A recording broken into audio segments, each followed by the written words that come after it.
سڵاو، من ناوم ئارە ئاریا. بەخێر بێم بۆ پۆدکاستێک کە لەبارەی گرنگی پەیوەندی نێوان دایک و باوک و ناوەندەکانی خوێندن باس دەکەین.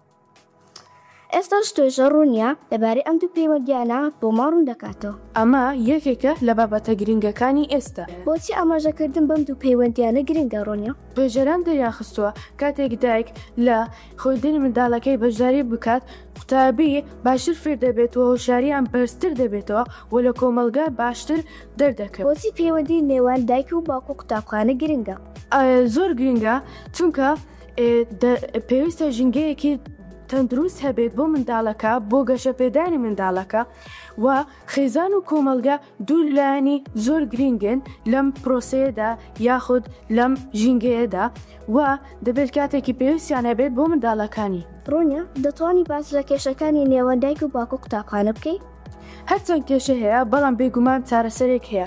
یەکێک لەو کێشانە ئەوەیە کە هەردوو لایەن بەڕوونی قسە نەکەن و هەروەها هەبوونی کێشەیەک وەک زمان و هەروەها لاوازی سەرقاڵی ڕۆژانەی خێزان بە تایبەتی دایک و نەبوونی کاتی پێویست بۆ منداڵەکانیان. من دەتانم نمونەیەکی بچووکت بۆ بێنمەوە.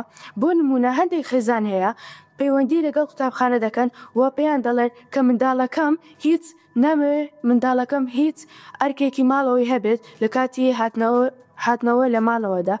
ئەوەش بۆیە چونکە کاتی پێویستیان نییە بۆ منداڵەکانیان.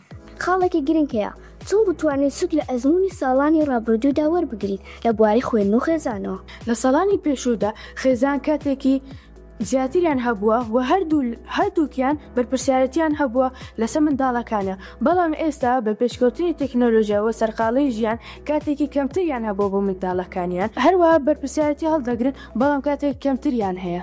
چۆن بتوانێت ئەم دوو پەیوەندیانە باشتر بکەینەوە؟ پەیوەندی بەردەوام و ڕوون، وهروەها تەکنۆلۆژیا ڕێگایەکەی زۆر ئاسان کردیە، وهروەها دروستکردنی پەیوەندی نێوان قوتابخانە و خێزان و هەروەها تاکسازی قوتابخانە وەک وەرکشۆپ یاخود سیمینارێک و کە قوتابی پێشکەش بکات بە دایک و باوکی و ئەمەش زۆر یارمەتی قوتابی دەدات کە بجوانی بخوێنیتەوە.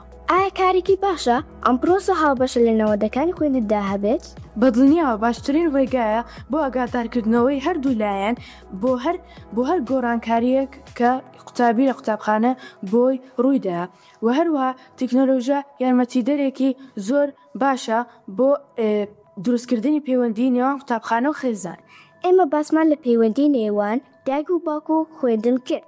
دەتوانی باس لە لایەنەکانی نێوان قوتابی لەگەڵ تەکنۆلۆژیا سۆشیال چۆنە و چۆن دەبێت؟ لێرەدا قوتابی دەتوانێت سوود وەربگرێت لە تەکنۆلۆژیا، چونکە تەکنۆلۆژیا یارمەتیدەرێکی زۆر باشە بۆ وەرگرتنی زانیاری، بەڵام لایە خراپەکە ئەوەیە کە قوتابی نایەوێت ئەم ئامێرە بە ڕێگایەکی تەندروست بەکاربێنێت و هەست ناکاتن کە زۆربەی کاتی لێ بردووە. دەستخۆش بەم زانیارانە. لە کۆتاییدا دەتوانم چەند وتەیەکت پێ بڵێم. خوێندن بەرپرسیارەتیەکی هاوبەشە و خێزان و قوتابخانە ڕۆڵێکی هاوبەشیان هەیە لە گەشەپێدانی منداڵ و هەروەها کاتێک هەردوو لایەن بەڕوونی کار بکەن، ئەمە ئەنجامێکی باشی بۆ هەردوو لایەن هەیە و سەرکەوتوو دەبن. سپاس ڕۆنیا. سپاس بۆ ئێوەش بە هیوای دیدار.